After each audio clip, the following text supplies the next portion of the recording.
सभी सुधीजनों को सादर नमस्कार। श्रीमद् भगवद गीता ने जिन आधुनिक दार्शनिकों को प्रभावित किया, उनमें जर्मनी के जाने माने भाषा शास्त्री और दार्शनिक हुम्बोल्ट का नाम स्मरणीय है। हुम्बोल्ट और उनके बाद दूसरे अन्य भी दार्शनिक, जिनमें कि जर्मनी के ही हीगेल का नाम लिया जाता है, श्रीमद् भगवद गीता से कुछ प्रभावित हुए या उसके चिंतन पर, भगवद गीता के जीवन दर्शन पर उन्होंने विचार किया। हुम्बोल्ट ने श्रीमद् भगवद गीता का अध्ययन करके, उसके जर्मन अनुवाद का अध्ययन करके 2 लेख प्रकाशित किए। उसमें उन्होंने श्रीमद् भगवद गीता के 2 सिद्धांत ऐसे बताए जो आधुनिक मानवता के लिए, आधुनिक विश्व के लिए विशेष रूप से ग्राह्य है। पहला सिद्धांत तो यह है कि आत्मा एकल और अमर है, वही एक सत्य है और वह अजर अविनाशी है, और वह प्रकृति से भिन्न है, देह आदि से, इंद्रियों से वह भिन्न है। यह पहला सिद्धांत जो गीता का उन्होंने दार्शनिक स्तर पर मान्य किया। दूसरा सिद्धांत उन्होंने मनुष्य के जो इयत्ता है, इति कर्तव्यता है, उसकी दृष्टि से श्रीमद् भगवद गीता में प्रतिपादित कर्म सिद्धांत पर विचार करते हुए कहा कि मनुष्य को प्रत्येक कार्य को उसके परिणामों पर विचार किए बिना किसी लापरवाही के निष्ठा के साथ कर्म करना चाहिए। हुम्बोल्ट का कहना था कि इन दोनों सिद्धांतों का पालन करने से हमें मृत्यु पर काबू करने का सुराग मिल जाता है, अमृत तत्व के अनुभव का सूत्र हमको प्राप्त हो जाता है। ये जीवन के मूलभूत तथ्य हैं जिनको स्वीकार करके, जिनका अंगीकार करके प्रत्येक मनुष्य जीवन में मृत्यु का सामना सहज रूप में कर सकता है। श्रीमद् भगवद गीता में कर्म सिद्धांत का प्रतिपादन करते हुए अर्जुन से वासुदेव श्री कृष्ण ने कहा कि कर्म में ही तुम्हारा अधिकार है, फल में तुम्हारा अधिकार नहीं। अधिकृते अस्मिन् निति अधिकारः, जिसमें अधिकृत किया जाए काम करने के लिए उतना अपना अधिकार है। अधिकार शब्द का यही अर्थ है। अधिकार शब्द का अर्थ ही राइट नहीं होता है हमारी परंपरा में। तो जो कार्य सृष्टि को चलाने वाली शक्तियों ने हमें सौंपा है, उसको हमें करते जाना चाहिए, उसका निर्वाह हमें करते जाना चाहिए। उसका परिणाम हमको मिलेगा या नहीं, इस पर विचार करना हमारा दायित्व नहीं है, क्योंकि तार्किक दृष्टि से उस कर्म का परिणाम प्राप्त करने के लिए या उसका प्राप्त करने का अधिकार आधुनिक अर्थ में, राइट के अर्थ में, हमारा नहीं है। उसके लिए आगे 18वें अध्याय में वासुदेव श्री कृष्ण ने 5 हेतु बताए जिन पर कि किसी भी कर्म का परिणाम निर्भर करता है। तो उसमें कर्ता या जो करने वाला मनुष्य है, एजेंट है, वह तो एक हेतु है। शेष 4 हेतु हैं, उन पर निर्भर करता है कि परिणाम क्या होगा। तो एक चौथाई भी दायित्व मनुष्य का नहीं बनता कि जो कार्य वह करेगा उसका परिणाम उसको हासिल होगा या नहीं। अधिष्ठानम तथा कर्ता करणम च पृथक विधम विविधाश्च पृथक चेष्टा दैवम चैवात्र पंचमम। अधिष्ठान जिस स्थान पर कर्म किया जा रहा है, कर्ता जो करने वाला है, वो करण जो उपादान सामग्री उसे प्राप्त हुई है, उस पर भी सर्वत्र उसका नियंत्रण नहीं होता है। जो साधन हमें कर्म करने के लिए दिए गए हैं, नाना प्रकार के साधन हो सकते हैं, और जो चेष्टाएं उसके उन साधनों को वापरने के लिए की जाती हैं, उसमें अन्य भी सहायक हमारे होते हैं।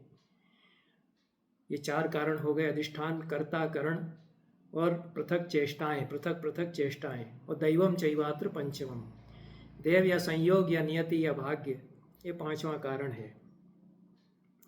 जो भी कार्य हम करते हैं उसके परिणाम के लिए 5 हेतु लागू होते हैं एक साथ। इसलिए मनुष्य यह न समझे कि मैं करता हूँ, मैं ही कर रहा हूँ। वह नहीं कर रहा है, वह एक माध्यम मात्र है। सृष्टि का जो पूरा चक्र है उसमें वह एक माध्यम मात्र है, और जो अपने आप को कर्ता मानता है वह दुर्मति है। ऐसा 18वें अध्याय में फिर 16वें श्लोक में जनार्दन श्री कृष्ण कहते हैं, तत्रैवं सति कर्तारम आत्मानं केवलम तु यः पश्यत्यकृत बुद्धित्वान् न स पश्यति दुर्मति। जो भी कर्म मनुष्य करता है उसका फल इस भौतिक जीवन में उसको प्राप्त होगा, इसकी कोई प्रत्याभूति या गारंटी नहीं हो सकती है। हमबोल्ट यह मानते हैं कि जीवन के सारे क्षेत्रों में मनुष्य गीता में बताए हुए इस कर्म सिद्धांत का व्यवहार करे। यह जीवन का एक मूल सूत्र है। नाट्यशास्त्र सम्मत रंगमंच पर प्रशिक्षित अभिनेता, भरत मुनि के सिद्धांत में प्रशिक्षित अभिनेता जो अभिनय करते हैं वे इसी सिद्धांत का अनुपालन करते हैं। भरत मुनि यही बताते हैं। शाकुंतल में प्रश्न आता है, शाकुंतल के आरंभ में कालिदास ने जो प्रस्तावना लिखी है उसमें सूत्रधार नटी से कहता है कि तत्प्रतिपात्रम आधीयताम मनः। कालिदास का नाटक हम लोग करने जा रहे हैं। कालिदास ग्रथित वस्तुना नाटकेन उपस्थातव्यम अस्माभिः अभिज्ञान शाकुंतल नामधेयेन नाटकेन उपस्थातव्यम अस्माभिः, ऐसा कुछ कहता है। तत्प्रतिपात्रम आधीयताम यत्नः, प्रत्येक पात्र में प्रयास करना है कि वह अच्छा से अच्छा अभिनय करे, अच्छा से अच्छा परफॉर्म करे। पात्र या जो अभिनेता अपनी अपनी भूमिका में उतरेंगे वे पात्र हो जाते हैं। भूमिका में उतरने पर तो वे अच्छी से अच्छी तरह अपनी भूमिका का निर्वाह करें, अच्छी तरह से अपने कर्म का पालन उनको करना चाहिए। ऐसा प्रयास हम सब करें, ऐसा नटी से सूत्रधार जब कहता है। नटी कहती है, आर्य सुविहित प्रयोगतया आर्यस्य न किमपि परिहास्यते। आप तो इतनी अच्छी तरह प्रयोग कराते आ रहे हैं तो कोई हंसाई होगी आपकी, कोई हंसी उड़ाएंगे लोग, कुछ भी इधर उधर हो जाएगा, हास्यास्पद हो जाएगा, ऐसी तो आशंका है ही नहीं। सूत्रधार कहता है, आर्य कथयामि ते भूतार्थम। हे आर्य, मैं तुम्हें सच्ची बात बताता हूँ, भूतार्थ बताता हूँ। अपरितोषाद विदुषाम न साधु मन्ये प्रयोग विज्ञानम बलवदपि शिक्षितानाम आत्मन्यप्रत्ययम चेतः। जब तक पारखी लोग संतुष्ट न हो जाएं, अपरितोषाद विदुषाम न साधु मन्ये प्रयोग विज्ञानम, तब तक मैं नहीं मान सकता कि हम लोगों ने अच्छा प्रयोग किया है। हम लोग अच्छी से अच्छी तरह करें लेकिन परिणाम हमारे हाथ में नहीं है। परिणाम कहाँ है कि अन्य जो लोग हैं, पारखी लोग, वे कहेंगे कि हाँ बहुत अच्छा किया है, तब मैं मानूंगा।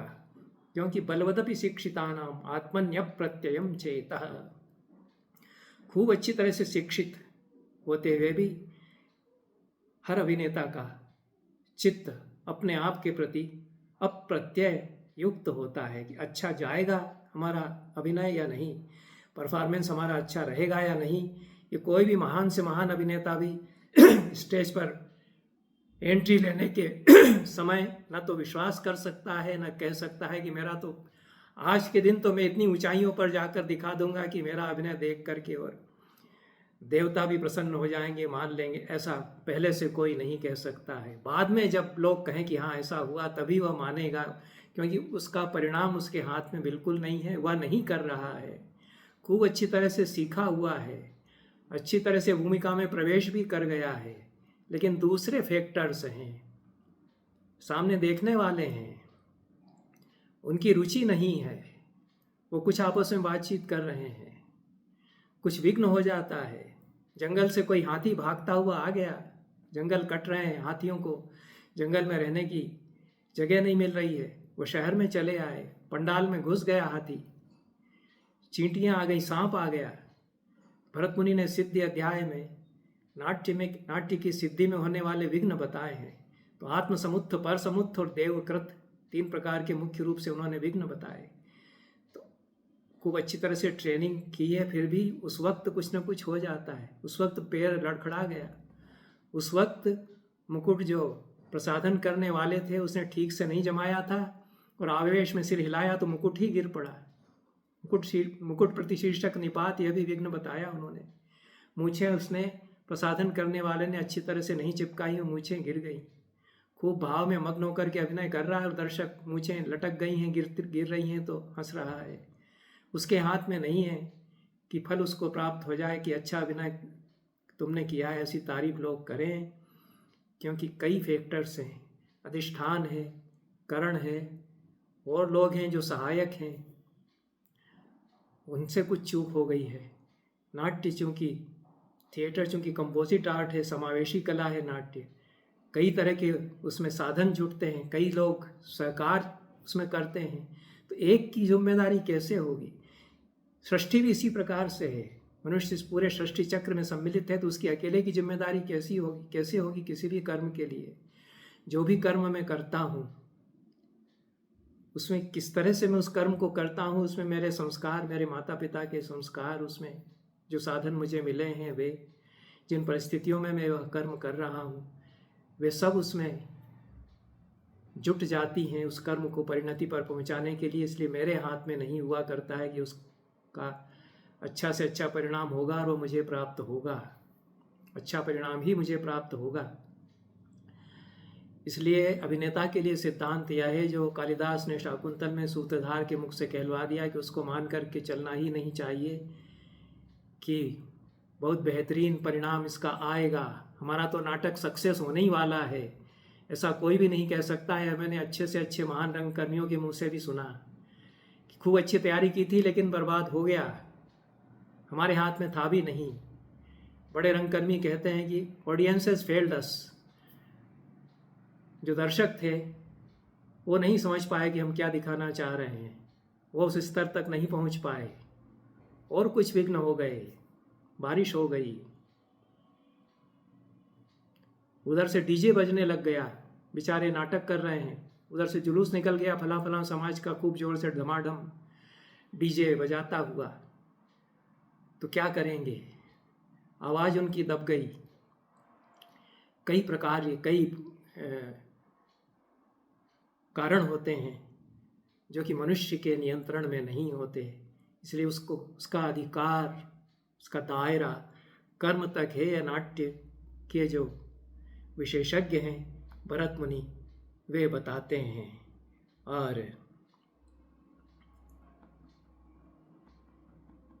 आत्मकृत विघ्न क्यों होते हैं, अपनी गलती कैसे हो जाती है? अच्छी तरह से तैयारी करने के पश्चात भी रंगमंच पर प्रवेश करने के बाद कुछ चूक हो जाती है, संवाद भूल जाता है। क्यों होते हैं?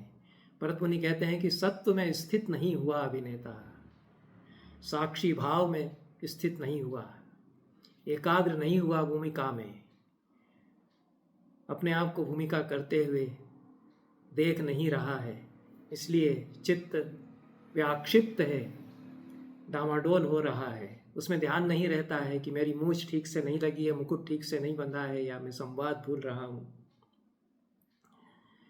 इसके लिए भरत मुनि ने सात्विक अभिनय की पूरी प्रविधि बताई है कि कैसे सत्वस्थ हो। सत्वस्थ यदि रहेगा तो साध्वस नहीं होगा। कालिदास ने गणदास के मुख से मालविका को यह उपदेश दिलवाया, वत से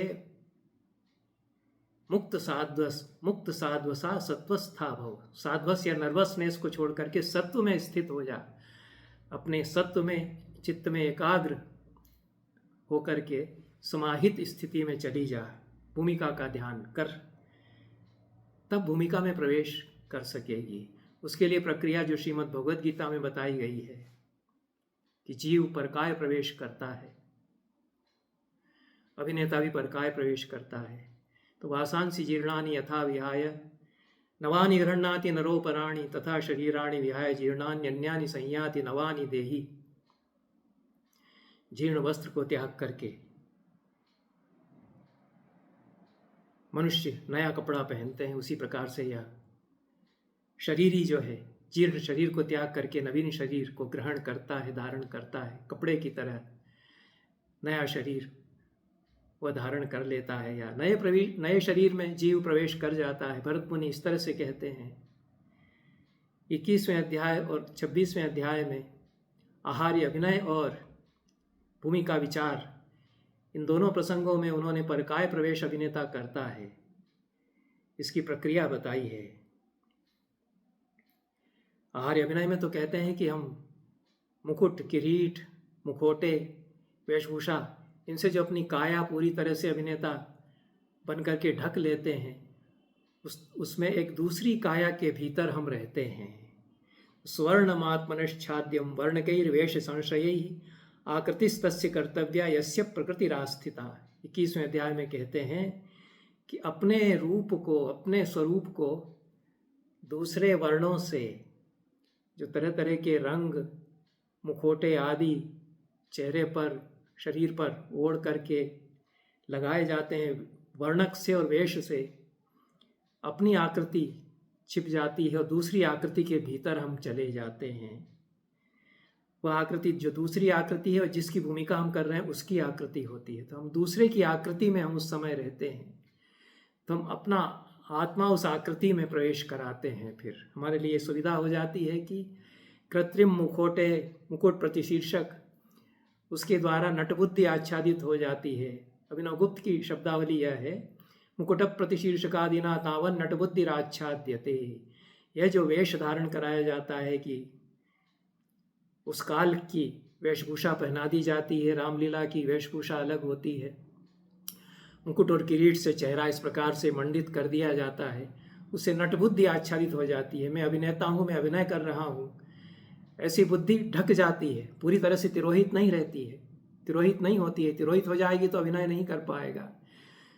वह ढक जाती है, उसके ऊपर आवरण कि यह भूमिका है, इसमें मैं हूँ, यह भाव उसके साथ आने लगता है। मुकुट प्रतिशीर्षक, मुकुट किरीट आदि के धारण से तो जो नटबुद्धि का आच्छादन होता है आहार्य अभिनय से, उसके द्वारा दूसरे की काया में प्रवेश की जो प्रक्रिया है वह सुगम बन जाती है। भूमिका में प्रवेश की प्रक्रिया सुगम बन जाती है। आहार्य अभिनय में बताया, तब उन्होंने कहा, यथा जंतु स्वभावम सम परित्यज्यान्य देहिकम तत्स्वभावम ही भजते देहांतरम उपाश्रिता है। जिस प्रकार से कोई जीव या जंतु, आत्मा अपने स्वभाव को त्याग करके और अन्य देह में जब चला जाता है तो उसके जैसा स्वभाव उसका दिखाई पड़ने लगता है, अन्य देह में जाने पर वह उसी के जैसा दिखता है। तो मुकुट किरीट आदि से आच्छादित होकर के अभिनेता राम, दुष्यंत, नल आदि के जैसा जो दिखने लगता है तो उसकी नटबुद्धि आच्छादित हो जाती है और नल और राम या दुष्यंत की भूमिका में चला जाता है। उसी को बताया, वेशेण वर्णकैश्चैवच्छादितः पुरुषस्तथा परभावम प्रकृते यस्य वेशम समाश्रितः। वेश और वर्णों से आच्छादित पुरुष भी, रंगों से, फेशियल से और वेश पाना जो धारण किया है, मुकुट किरीट आदि जो धारण किए हैं, प्रतिशीर्षक या मुखोटे, मुखाटोप शब्द भी उसके लिए आता है। प्रतिशीर्षक मस्तक से लगा करके यहाँ तक लगाया जाता था। इन सब के द्वारा जो उसने बाना या वेश धारण किया है, उससे वह पुरुष परभाव करने लगता है। इसको परभाव करण उन्होंने कहा है, अन्य के भाव को करने लगता है। किस अन्य के भाव को? जिसके वेश को उसने धारा है या जिसके वेश को समाश्रित उसने किया है। या 21वें अध्याय में 88, 89 और 90वें श्लोकों में आहार्य अभिनय के प्रसंग में भरत मुनि ने परकाय प्रवेश के दृष्टांत से नट की अभिनय प्रक्रिया को यहाँ समझाया है। आचार्य अभिनव गुप्त ने शैव दर्शन सम्मत व्याख्या इस स्थल पर अपनी की है। बहुत सुंदर व्याख्या उनकी है। वे कहते हैं कि शरीर पर रंग आदि विग्रह लगाने से क्या प्रयोजन सिद्ध होता है, यह भरत मुनि यहाँ बता रहे हैं। जंतु कहा है, यथा जंतु स्वभावम स्वम। शैव दर्शन में पशु शब्द आता है जीव के लिए। अभिनव गुप्त कहते हैं कि जंतु का अर्थ यहाँ जीवात्मा है। कोई भी जीवात्मा जो कि शुद्ध, निर्मल, अनंत चिदानंद प्रकाश स्वरूप है, वह स्वातंत्र रूपी अनपाई अपने स्वभाव को छोड़ता हुआ अपने से भिन्न किसी अन्य के देह में होने वाले इंद्रियों के स्वभाव को धारण कर लेता है। जैसी उस प्रकृति की, उस पात्र की इंद्रियां हैं, वह काना है, कुबड़ा है, ऊंचा है, लंबा चौड़ा है, सुंदर है, उसकी इंद्रियों के स्वरूप को वह धारण कर लेता है, अंगीकार कर लेता है। अपने देह के निकट अन्य देह के साथ अति नैकट्य के कारण उसके जैसी वृत्ति वाला वह हो जाता है। उसके देह का सान्निध्य जो ऊपर लबादा ओढ़ा गया है, दूसरे देह का, उससे हो जाने के कारण दूसरे देह से उसकी वृत्तियां जुड़ जाती हैं, उसका स्वभाव जुड़ जाता है, तो प्रभावकरण वह करता है। तो देह कंचुकोचित चित्तवृत्तियों से आच्छादित होकर अन्य स्वरूप दिखाने लगता है। वह देह जो दूसरा है वह कंचुक बन जाता है। जैसे माया के 5 कंचुक शिव दर्शन में बताए, तो कंचुक से आच्छादित जंतु का चैतन्य वह अन्य स्वरूप को धारण कर लेता है, लेकिन आत्मा अवष्टम्भ नहीं छोड़ता है। ऐसा अभिनव गुप्त कहते हैं कि उसका देह है और उसका जंतु या उसका जो जीव है वह तो अपनी जगह पर है ही, लेकिन ऊपर से एक आवरण दूसरे देह का चढ़ गया। उनके सानिध्य के कारण दूसरे की भूमिका में वह उतनी देर अपने आप को कल्पित करता है या उसके प्रभावकरण को करता है, उसके स्वभाव को करता है, अनुकृति उसकी करता है। तो आत्मा अवष्टम्भ छोड़े बिना और जो कुछ लय ताल आदि पीछे से गाना बजाना हो रहा है उसका अनुसरण करता हुआ वह दूसरे की भूमिका का निर्वाह करने लगता है। तो देह में लगे हुए वर्तना और वेश परिवर्तन के द्वारा अन्य देह के उचित स्वभाव के अंगीकार के द्वारा वह दूसरे की भूमिका करता है।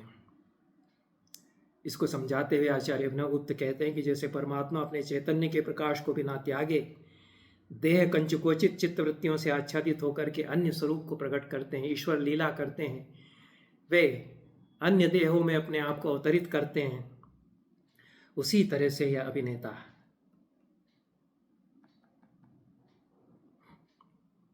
आत्मावष्टम्भ को छोड़े हुए, स्वात्म स्थिति को छोड़े बिना अन्य की चित्तवृत्तियों से आच्छादित होकर के अन्य के स्वरूप को दिखाने लगता है। उस देह के सानिध्य के कारण उस देह की जो इंद्रियां हैं उनकी जो चित्तवृत्तियां उनके साथ जुड़ी थी उसके जैसी चित्तवृत्तियां इसकी भी होने लगती हैं। यह सानिध्य का, सामीप्य का प्रभाव होता है। तो इस प्रकार से सामाजिकों के सामने वह नटाभिमानी न होकर के रामाद्यभिमानी हो जाता है। मैं नट हूँ ऐसा अभिमान या बोध उसका छूट जाता है और राम आदि में हूँ ऐसा बोध वह दिखाने लगता है। अभिनव गुप्त कहते हैं कि यही रसप प्रतीति के लिए पूरी प्रक्रिया है। उद्धरण उनका जो मूल अभिनव भारती में है उसको मैं छोड़ रहा हूँ। यह पूरी प्रक्रिया जो वासांसी जीर्णानि यथा विहाय के द्वारा श्रीमद् भगवद गीता में वासुदेव कृष्ण ने बताई है, उसको नाट्यशास्त्र का अपना दर्शन खड़ा करते हुए भरत मुनि और उनके व्याख्याकार अभिनव गुप्त जो पूरी प्रक्रिया है उसकी तात्विक मीमांसा इस तरह से करते हैं। पर कहीं न कहीं श्रीमद् भगवद गीता का जो विचार है परकाय प्रवेश का वह यहाँ पर बना हुआ है। 26वें अध्याय में भूमिका विचार में कहते हैं, यथा जीवत स्वभावम ही परित्यज्यान्य दैहिकम परभावम प्रकृते परभावम समाश्रितः एवं बुध परम भावम सोऽस्मीति मनसा स्मरन् वेशवागंग लीलाभिश्चेष्टाभिस्तु सदा चेष्टाभिस्तु समाचरेत। ये 26वें अध्याय के 7वें और 8वें श्लोकों में या कारिकाओं में कहा गया है। जिस प्रकार से कोई जीव अपने स्वभाव को छोड़ करके अन्य देह में पहुंचने पर प्रभाव करने लगता है, प्रभाव का आश्रय वह ले लेता है, उसी प्रकार से जो कुशल अभिनेता है वह मैं वही दूसरा हूँ ऐसा स्मरण करता हुआ, ऐसा ध्यान करता हुआ वेश, वाचिक अभिनय, आंगिक अभिनय और लीलाओं के द्वारा अन्य की भूमिका का निर्वाह करे। यह यहाँ पर कहा गया है, सात्विक अभिनय की दृष्टि से कहा गया है। वहाँ पर आहार्य अभिनय की दृष्टि से कहा गया, और यहाँ क्या है कि ध्यान करना होगा उसको अन्य की भूमिका का। फिर अब सोचना होगा कि मैं वह हूँ, उस भूमिका अन्य में मैं समाहित हो रहा हूँ, अपने चैतन्य को समाहित कर रहा हूँ, ऐसा वह सोचेगा। तब यह अन्य की भूमिका प्रभावकरण के द्वारा इस तरह से फिर करने लगेगा। इसके भी उसी प्रकार से अभिनव गुप्त ने जो सात्विक अभिनय है उसके पूरे दर्शन को लेते हुए यह जो जीव का अन्य देह में जाकर के अन्य के जैसा दिखना, यह जो जन्म जन्मांतर की प्रक्रिया के द्वारा श्रीमद् भगवद गीता बताती है, उसको अभिनय में उतारते हुए अभिनव कहते हैं कि यह वैसा ही है जैसे मूर्ति के सामने बैठ कर के मूर्ति का ध्यान कोई उपासक करता है। देवता के विग्रह के सामने जब ध्यान करता है तो उपास्य देव में अपनी बुद्धि निवेशित करता है। उसी प्रकार से नट जिस पात्र की भूमिका करनी है उसमें आत्मावष्टम्भ करता है, उसका ध्यान करता है, अपने चैतन्य को उसमें समाहित करता है। यह सुंदर भाषा है अभिनवगुप्त की। यथा च ध्यान पट गते दशभुज पंच वक्त्रादि रूप एव भगवती सदाशिवे धिषणाभिनिवेश क्रियते। ध्यान पट सामने है, शिव साधना के जो उपासक थे वो ध्यान पट रखते थे सामने, उसमें सदाशिव या पंचवक्त्र रूप 5 मुख वाले शिव का विग्रह है और उसमें धिषणा निवेश कर रहे हैं, बुद्धि का निवेश उसमें कर रहा है। यही प्रक्रिया अभिनय की है, यही प्रक्रिया समाधि की है, यही प्रक्रिया योग साधना की है और यही प्रक्रिया देहांतर गमन की है। तो इसी प्रकार से अभिनवगुप्त कहते हैं कि जो द्रव्य हैं वे आत्मावष्टंभ के मुख्य कारण नहीं है। जो चित्त का अवष्टंभ है वह मुख्य कारण है। नापि तत् सिंदूर हरिताल आदि कृतम तत् द्रव्यम केवलम अवष्टंभ स्थानम। जो मूर्ति पर सिंदूर और हरिताल आदि पोता गया है उससे भावना नहीं होती है। उसमें जो विग्रह है उसमें अपना चैतन्य एकाग्र करने से वह भावना होगी। तो वही शिव रूप में हूं ऐसा आत्मावष्टंभ फिर हो जाता है। यह आत्मावष्टंभ जब होगा तभी अच्छा अभिनेता अभिनय करेगा। यह आत्मावष्टंभ होगा तभी अच्छा साधक शिव सायुज्य को प्राप्त करेगा। यह प्रक्रिया यहाँ पर बताई है। कुल मिलाकर के गीता से संबंध इसलिए जुड़ता है कि जो अविनश्वर तत्व है उसकी प्राप्ति यहाँ पर साधक, योग साधक, शैव साधक, अभिनेता, योगी सभी करते हैं। उस अविनश्वर तत्व का प्रतिपादन गीता में किया गया कि देह तो क्षरणशील है लेकिन अविनश्वर तत्व है। तो अविनाशी तो तद्विद्धि येन सर्वमिदं ततम विनाशमव्ययस्यास्य न कश्चित् कर्तुम अर्हति। अविनाशी एक तत्व है, वह क्षरित नहीं होता, देह क्षरित होते रहते हैं। तो वासांसि जीर्णानि यथा विहाय अन्याय नवानि गृह्णाति यथा पराणि। पुराने जीर्ण वस्त्रों को त्याग करके नए वस्त्र जैसे कोई मनुष्य धारण करता है, वैसे ही जीर्ण शरीर को त्याग करके आत्मा नए शरीर में, जीव नए शरीर में प्रवेश करता है। उसी प्रकार से शरीर तो क्षरित होते रहते हैं लेकिन अविनश्वर तत्व कुछ है जो सतत रहता है, जो जारी रहता है, वह अव्यय है, उसका विनाश नहीं होता है। तो न जायते मृते वा कदाचिन नायम भूत्वा भविता वा न भूय अजो नित्य शाश्वतोयम पुराणो न हन्यते हन्यमाने शरीरे। यह अनादि है, अज है, अजन्मा है, जन्म नहीं लेता, मरता नहीं है, शरीर नष्ट होते रहते हैं, यह समाप्त नहीं होता, ऐसा जो गीता कहती है। तो अभिनेता का जो चैतन्य है उस चैतन्य में जो अविनश्वर तत्व है वह समाप्त नहीं होता। यह भरत मुनि भी बताते हैं। वह चैतन्य तत्व रस है, वह परम तत्व है। रसो वै सह रसम येवायम लब्ध्वा आनंदी भवति। उसी को उपनिषदों में रस और आनंद कहा है। यह तो अव्यय या अविनश्वर तत्व है। आनंदाध्येव कलिमानि भूतानि जायन्ते आनंदम प्रयन्त्यभि संविशन्ति चेति। आनंद के लिए सारे मनुष्य खटते हैं, आनंद की ओर वे जा रहे हैं, आनंद में प्रवेश कर रहे हैं। आनंद से ही सारी सृष्टि हुई है, आनंद में ही इसका लय होता है। वही रस है, रसो वैसा फिर उसको कहा। तो यह अविनश्वर तत्व जो गीता का है उसी को कला परंपरा में रस तत्व के द्वारा, आनंद तत्व के द्वारा बताया गया। उपनिषद भी उसको रस और आनंद के द्वारा ही बताते हैं। और वह नहीं रसादृते कश्चिद अर्थ प्रवर्तते। रस तो निरंतर बना रहता है, आद्यंत बना रहता है। यदि उसका अनुभव नहीं किया जा रहा है तब भी वह है जैसे अपने ही स्वरूप को कोई मनुष्य नहीं जानता है, अपने आप को नहीं पहचानता है, तो अपने आप को पहचानो, ऐसा उपनिषद कहते हैं।